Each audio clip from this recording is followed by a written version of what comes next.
په دغه سلسله کې کله چې دا عادي جمعه حفاظت کوي زه همدغه ته راځم چې د میاں صاحب فرزند لفظي جګر هم چې دا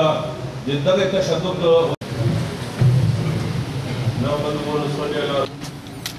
او زما د ډاګ اسماعیل خیلو او د دې علاقې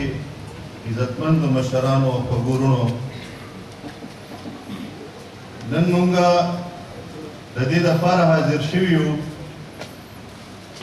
چې د خپل خوږ ورور میاں افتخار حسین غم شریک کو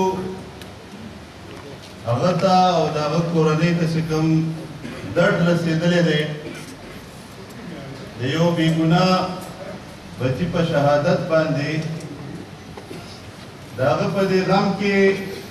موږ سره د خپل غم اظهار وکړو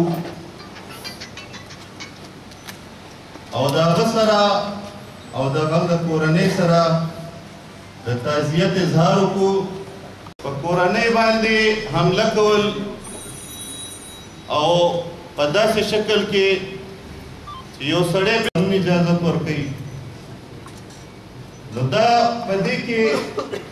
دوه رایې نشته دی چې دا یو انتهایي قوم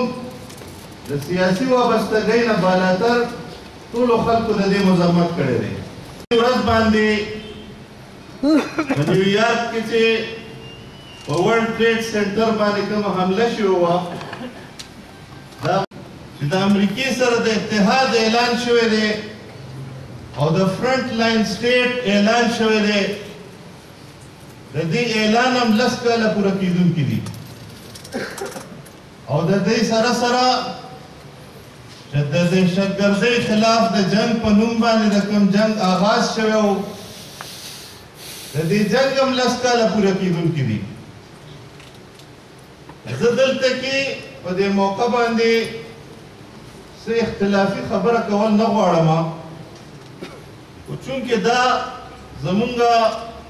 د هر یو کس یو بیل او چې په کومه جذبه ته مرګ ته غاړه ږدي او سر پکې بیلې هغې کې به نور د پاکیزګۍ نه بغیر بل سي کشرانو